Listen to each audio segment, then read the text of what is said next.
Mohon maaf, Prof.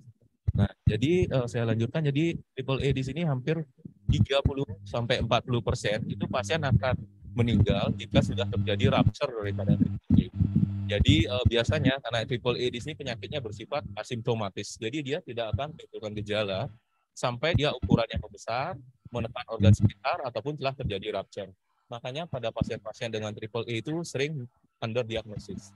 Jadi mortality rate-nya itu untuk operasinya itu sekitar 40-50% dengan risiko tinggi, sehingga otomatis apabila telah terjadi rupture, maka mortality rate-nya tinggi sekali, 80-90%. Nah, ini gambaran triple A terjadi dilatasi daripada di sini yang saya bahas adalah aorta abdominal. Jadi terjadi dilatasi bersifat permanen, jadi dikatakan jadi pengertian daripada aneurisma dulu. Jadi kita harus tahu aneurisma itu apa. Jadi membedakan dengan yang disebut dengan pseudoaneurisma.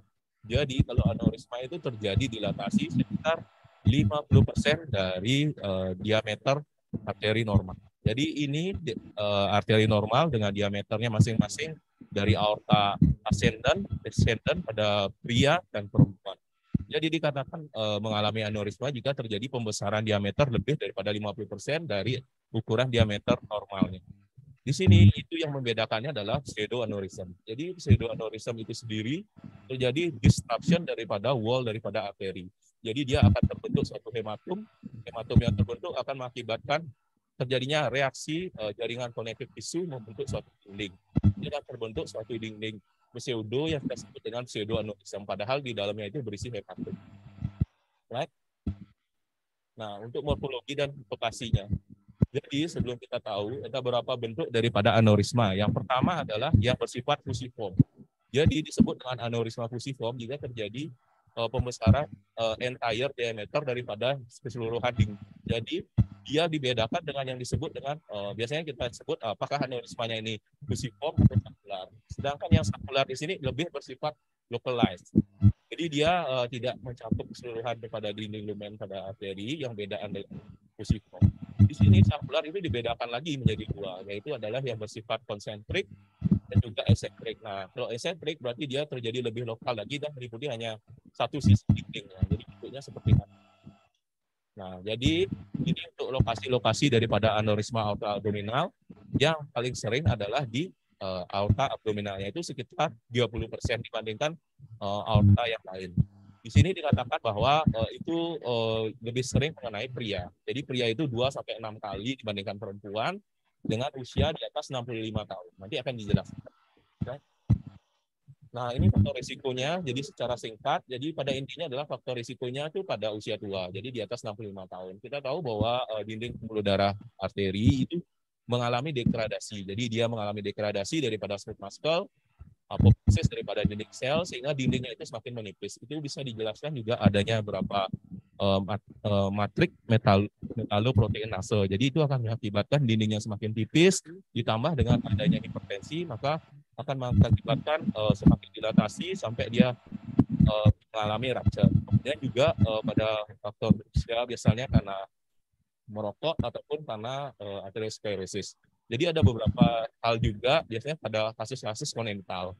Kongenital itu biasanya pada Marfan syndrome, Ehlers-Danlos, dan juga pada kasus di mana terjadi trauma tidak bisa mengakibatkan terjadinya aneurisma.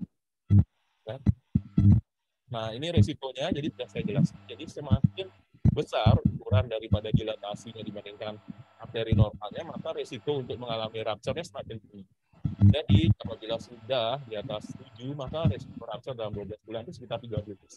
Belum lagi ditambah dengan faktor resiko, tensinya yang tinggi, maka akan mengakibatkan resikonya semakin tinggi dan perlu intervensi yang lebih tinggi. Nah, jadi pada intinya, kita pada aneurisma aorta abdominal itu dipertimbangkan tindakan bedah apabila ukuran diameternya sudah mencapai 5,5 cm. Nah, saya bilang untuk ukurannya 4-5,4, apakah bisa langsung dilakukan suatu tindakan pembedahan early care, tapi dikatakan bahwa literatur untuk keuntungannya itu tidak ada. Jadi di apabila ukurannya sudah melebihi normal, maka perlu dilakukan surveillance atau follow up secara rutin. Follow up itu bisa dengan menggunakan USG ataupun menggunakan CTA. Jadi dilihat pembesaran ukurannya dari tahun ke tahun dan dilihat apakah sudah menimbulkan gejala yang mengganggu. Jadi pada intinya apabila risiko rupture-nya itu rendah, misalnya ukurannya sekitar 4 sampai 5 4, nah, mungkin bisa dipertimbangkan untuk obat-obatan dulu dan periodik follow up. Jangan yang life expectancy-nya pendek, misalnya pasien dengan ternyata dia mengalami aneurisma juga, maka dipertimbangkan apakah dilakukan tindakan pembedahan atau cukup medical. Kemudian dilihat juga operatif risk, resikonya tinggi. Biasanya pada pasien dengan risiko yang sangat tinggi, jadi dia baik dilakukan tindakan pembedahan secara terbuka atau endovaskular, itu resikonya tinggi, jadi pasien bisa mengalami kematian, maka perlu dipertimbangkan tindakan konservatif. Tapi jika risikonya tinggi, dan biasanya pada pasien usia tua dengan komorbid, maka bisa dipertimbangkan tindakan EVAR. Tapi EVAR di sini harus dinilai anatominya. Apakah anatominya itu stable ataupun sudah memenuhi untuk bisa dilakukan EVAR. Jika bisa, maka bisa dipertimbangkan EVAR. Kemudian yang low atau medium risk, repair AAA ini menjadi pilihan. Apakah dipilih open atau EVAR. Jadi nanti akan dibahas indikasi open ataupun EVAR. Tapi biasanya pada usia muda, dipilih untuk tindakan open repair dikarenakan durabilitasnya lebih baik untuk long term-nya dibandingkan yang EVAR. Ya. Nah, jadi ini indikasinya untuk open repair. Itu kita udah mempertimbangkan tindakan operasi, jika diameternya sekian. Nanti selama follow up, apabila terjadi pembesaran daripada aneurismanya itu rapid, jadi cepat. Jadi follow up sekian, bertambah ukurannya lebih besar lagi. Nah, itu perlu dipertimbangkan operasi. Kemudian juga adanya gejala yang mengganggu. Misalnya gejalanya satu, bila dia membesar, maka akan menimbulkan penekanan. Penekanan itu bisa di organ abdominal, jadi pasiennya sering merasa penuh, kemudian mual muntah, kemudian juga bisa mengakibatkan kompresi, contohnya pada pasien kan terjadi kompresi daripada ureter, maka dia akan mengakibatkan terjadinya hidronephrosis ataupun kompresi pada vena-vena sekitar yang mengakibatkan venous obstruction. Ataupun juga sudah terbentuk suatu emboli di dalam intramural, kemudian lepas ke distal. Jadi pasien bisa mengalami akut limb ischemia. Kemudian yang penting di sini adalah pada usia muda, di sini masih menjadi perdebatan. Apakah usia muda itu lebih baik dikerjakan EVAR atau open repair? Ternyata untuk usia muda itu lebih dipilih untuk tindakan open repair. Karena diharapkan tindakan open repair di sini karena usianya masih muda, jadi kita cari long term-nya atau durabilitasnya lebih baik. Jadi durabilitas untuk long term-nya lebih baik itu adalah open repair. Kemudian juga pada kasus-kasus di mana mengalami infeksi atau sebelumnya sudah pernah dilakukan open ataupun endo yang tidak berhasil, maka pilihannya itu adalah open repair. Sedangkan pada anatomi itu sendiri, jadi dipilih open repair apabila dia tidak bisa dikerjakan EVAR. Apa? Jadi apabila neck, jadi neck itu adalah neck. Nah, ini contohnya yang dikerjakan open repair. Jadi di sini angulasinya lebih pada 60 derajat, necknya terlalu pendek. Kemudian juga pasiennya ini dipilih untuk dikerjakan untuk tindakan open repair. Jadi apabila tidak memenuhi syarat daripada EVAR, maka yang dipilih adalah open repair. Nah, ini yang untuk EVAR. Jadi EVAR itu ada beberapa syarat. Jadi syarat-syaratnya itu adalah panjang daripada neck, dari proksimal daripada aneurisma ke arah proksimal itu minimal proksimal landing zone-nya itu adalah 15 mm.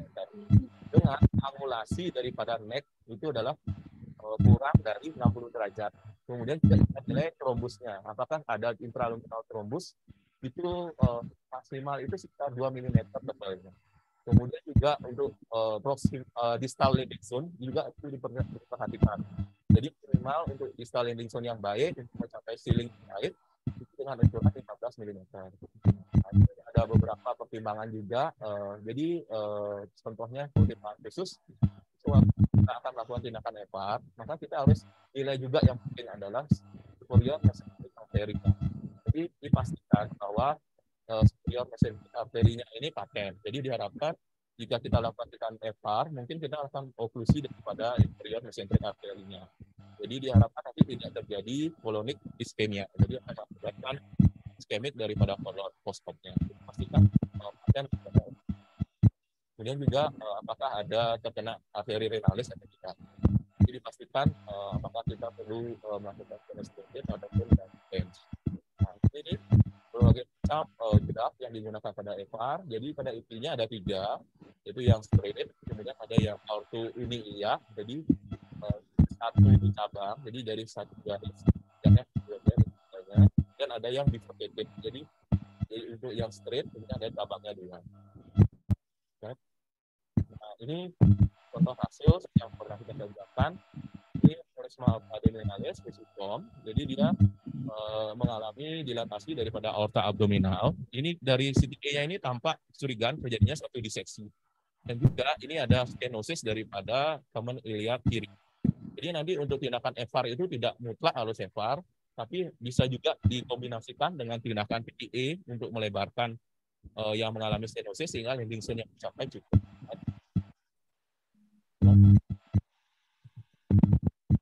Nah, di sini kita nilai. Jadi ini yang disebut dengan proximal landing zone. Jadi minimal proximal landing zone daripada FR itu adalah 15 mm. Diharapkan dengan ukuran 15 mm itu akan mencapai sealing yang baik sehingga mencegah terjadinya migrasi ataupun endolit tipe 1. Nah, jadi sebelum melakukan tindakan FR sangat penting untuk planning. Jadi planning itu akan menentukan keberhasilan kita selama Duranto Op. Jadi dengan planning yang baik dan pemilihan graf yang baik, maka selama Duranto Op akan tidak mengalami kesulitan dan mencapai hasil yang baik. Jadi sebelum mulai tindakan FR, jadi kita harus menilai CT scan-nya dulu. Kita nilai ukurannya cukup atau tidak, proximal landing zone-nya, distal landing zone-nya, semua jika sudah memenuhi, baru kita maju untuk tindakan FR. Nah, ini juga untuk aksesnya dari iliaknya, sudah cukup. Nah, ini yang menjadi perhatian. Jadi ini perhatian khusus pada kasus yang pernah kita kerjakan. Ternyata dia mengalami diseksi di daerah taman iliak kanan. Mengalami diseksi. Kemudian yang menjadi perhatian juga adalah di daerah taman iliak kiri. Jadi ini mengalami stenosis. Jadi otomatis apabila kita akan memasukkan di extension limb-nya di sini, jika tidak dilakukan dilatasi, maka akan semakin mengakibatkan penyempitan daripada taman iliak arteri, malah nanti akan terjadinya trombosis. Seperti yang akan kita bahas. Nah, ini lakukan ortografi dengan menggunakan detail.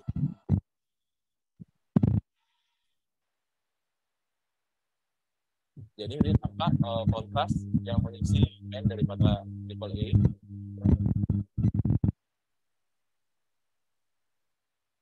Nah, ini kita perhatikan bahwa dia terjadi di daerah belakang, common iliac kanan. Nah, ini setelah dilakukan main body deploy, jadi kita perhatikan bahwa tidak ada terjadi endolik. Jadi tampak kontras mengisi semua lumen daripada graf, tidak mengisi daripada subfisnya.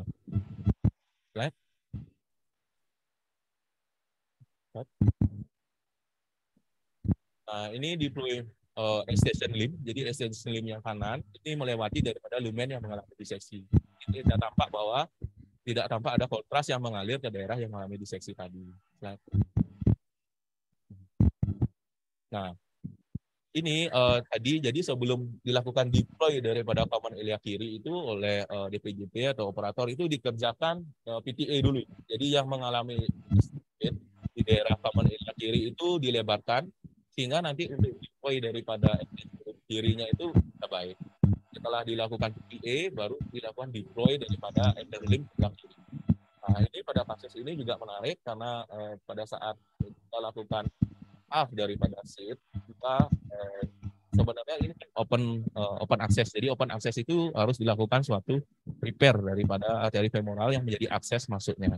Dan tapi karena pada kasus ini pasien itu mengalami plak. Jadi pembuluh darah arteri femoralisnya itu mengalami plak yang lumayan banyak. Kemudian kita lakukan repair. Ternyata selama proses repair itu tidak berhasil karena masih tetap dapat kebocoran. Jadi diputuskan untuk dilakukan reseksi daripada lumen yang mengalami plak, kemudian dilakukan graft intervensi. Nah, jadi ini juga nanti menjadi pertimbangan kita post-op-nya.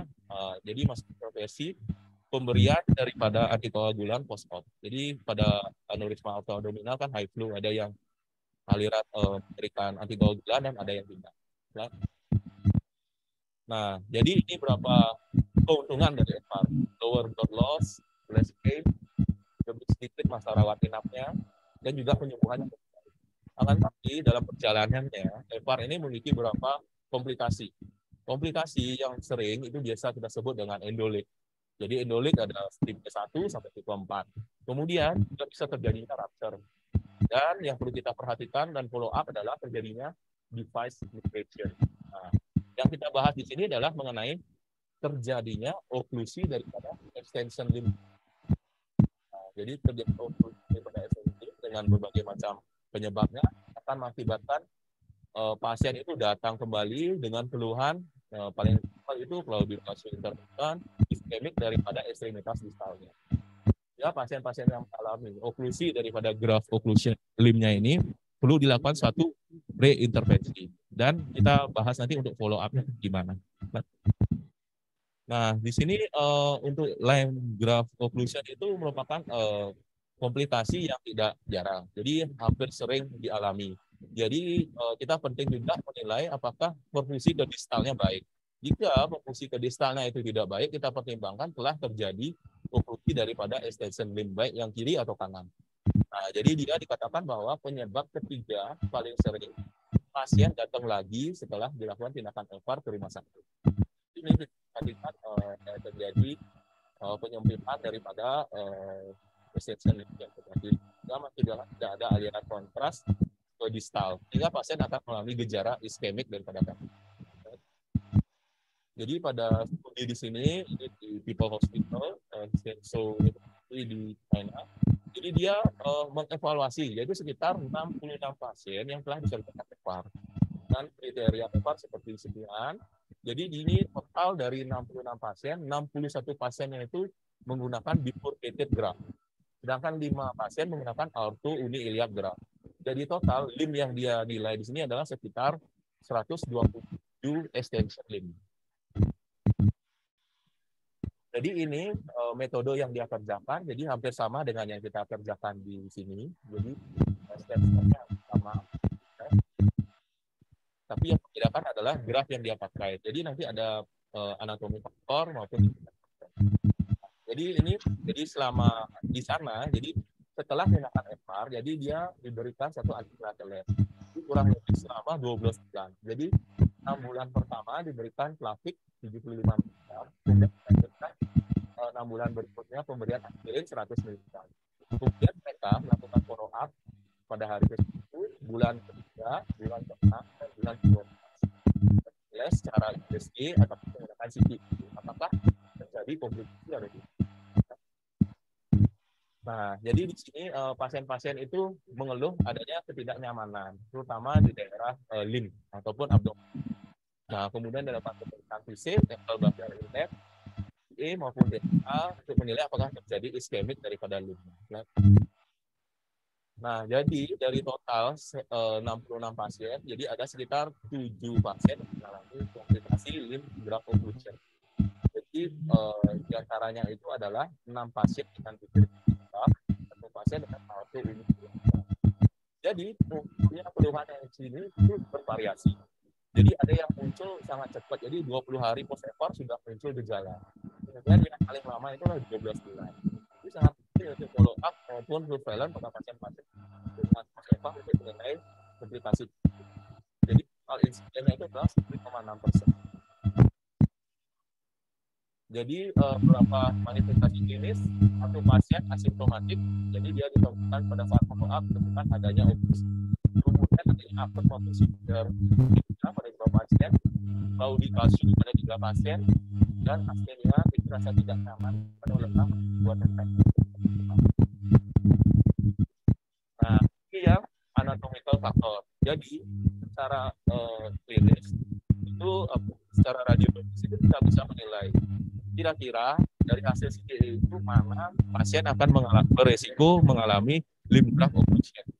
Jadi dikatakan bahwa yang mengalami limb graft occlusion itu adalah yang dengan small artery size. Jadi pada pasien-pasien wanita, terutama di daerah common iliac arterinya yang ukurannya kecil, kemudian juga angulasinya yang lebih dari 60 derajat. Belum juga ditambah dengan adanya kalsifikasi, kemudian dengan lumen yang sempit. Kemudian juga yang penting adalah turtos. Jika mengalami turtos, jadi kita sudah tahu bahwa ke depannya pasien bisa mengalami suatu limb graft occlusion ataupun mengalami diseksi. Jadi dari 3 pasien di sini yang secara anatomi evaluasi itu adalah yang pertama itulah pada usia, jadi totalnya semua pasiennya usia tua, jadi jarang yang usia muda. Jadi usia tua 77 tahun, jadi dilakukan suatu follow up selama 3 bulan, ternyata ditemukan bahwa pulsasi daripada arteri femoralnya dan pepitianya yang lemah. Makanya penting jika pasiennya kontrol posepar dinilai distal limb mengalami defisit pulsasi. Kemudian dari segi E dilakukan evaluasi, ternyata bagian graf yang session sebelah kanan itu mengalami oklusi. Kemudian ini terjadi 12 bulan setelah EVAR. Jadi dia oklusinya yang graf sebelah kiri. Kemudian juga yang pasien ketiga, usia wanita, biasanya arterinya ukurannya kecil. Jadi ternyata dilihat bahwa pada saat pre-op-nya dia memang common iliac arterinya itu mengalami kalsifikasi dan turtus. Jadi dia mengalami suatu gejala oklusi itu pada saat 12 bulan post-EVAR. Kemudian ini device faktor. Jadi pada pasien-pasien di sini itu mengalami disebabkan karena device faktor. Karena di sini salah satu kasusnya itu adalah pada pasien usia 29 tahun ini mengalami false aneurysm itu due trauma. Jadi pasiennya itu dilakukan suatu bifurcated stent graft. Jadi sebenarnya dilakukan suatu auto iliac graft dengan femoral bypass. Jadi pada pasien ini malah dipilih dikerjakan satu bifurcated stent graft, padahal dia iliac arterinya itu tidak mengalami aneurisma ataupun tidak ada suatu diseksi. Jadi setelah dilakukan bifurcated stent graft, ternyata salah satu graft sessionnya itu mengalami oklusi. Nah ini yang tadi, jadi pasien itu dari yang device factor, jadi dia mengalami suatu false aneurysm. Ini sebenarnya bisa dikerjakan straight graft, tapi dari operator itu mengerjakan suatu bifurcated stent graft. Jadi setelah dilakukan graft, kemudian dilakukan evaluasi dengan menggunakan CPA, itu tampak aneurismanya telah tidak ada lagi mengisi lumen pseudoaneurisma. Tetapi selama 12 bulan kita lakukan evaluasi kembali, ternyata graf extension sebelah kanannya mengalami oklusi. Jadi pasiennya itu perlu ada keluhan pada ekstremitas distal dan inferior kanan. Nah, kemudian oleh operator, jadi untuk menanganinya itu dilakukan suatu balon dilatation. Jadi pada saat durante EVAR yang pertama itu sangat penting untuk melakukan dilatasi apabila sudah dapat deploy daripada di extension ke kiri kanan. Nah, diharapkan dengan balon dilatasi tadi akan mengerapkan daripada silurnya baik di proksimal. Ini dia kerjakan suatu, jadi yang rumit daripada graf itu dilakukan suatu balon dilatation, kemudian dia melakukan pemasangan stent di daerah yang mengalami oklusi. Hari setelah dilakukan operasi, itu kristalnya baik, jadi kembali lagi. Nah ini dilakukan CPA setelah 16 minggu, kemudian jadi nanti akan dibahas mengenai apa tindakan kita apabila mengalami limb graft. Nah, ini juga hampir sama, jadi 76 tahun.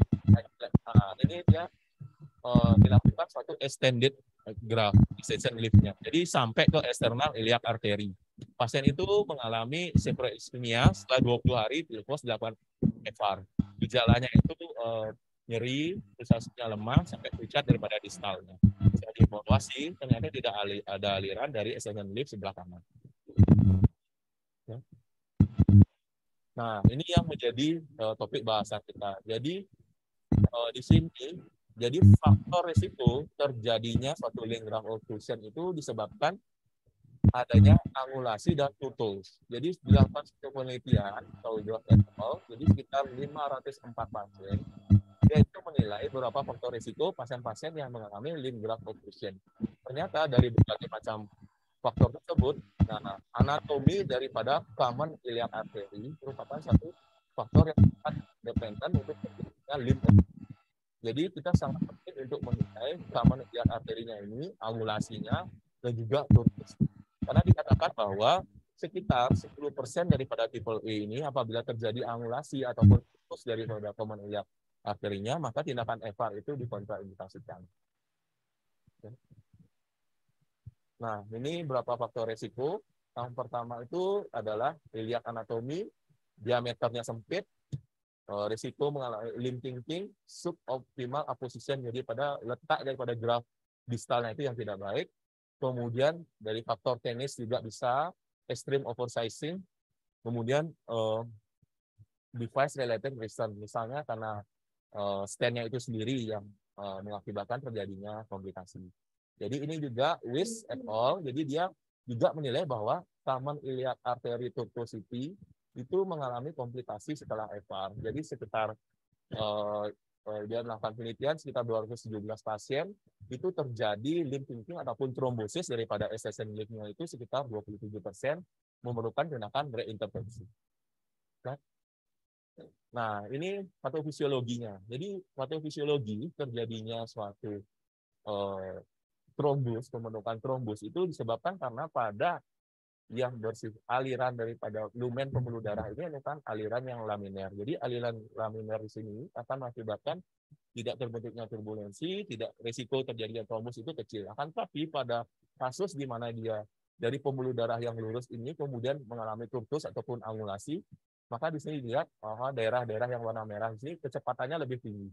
Jadi pasien di sini akan mengalami aliran yang bersifat turbulen, kemudian terjadi reaksi daripada intimal reaction akan mengakibatkan terjadinya hiperplasi daripada intima, bisa mengakibatkan stenosis ataupun terbentuknya suatu trombus. Nah, ini kita perhatikan bahwa di daerah-daerah yang mengalami angulasi, ataupun turkus di sini ini velocity-nya lebih tinggi, mengakibatkan terjadinya turbulen ataupun intimal injury yang lebih besar. Jadi hati-hati, makanya yang penting adalah angulasi dan turtuosity daripada common iliac artery. Nah, ini contohnya. Jadi pada pasien di sini salah satu contohnya. Jadi pasien ini dari daerah common iliac arterinya turkus dan juga angulasinya itu lebih pada 60 derajat. Nah, di sini pada pasien ini dilakukan extension limbnya itu lokasinya ini posisinya tidak baik. Jadi dia akan mengakibatkan shear stress yang tinggi, velocity yang tinggi ke dinding pembuluh darah yang di sisi sini.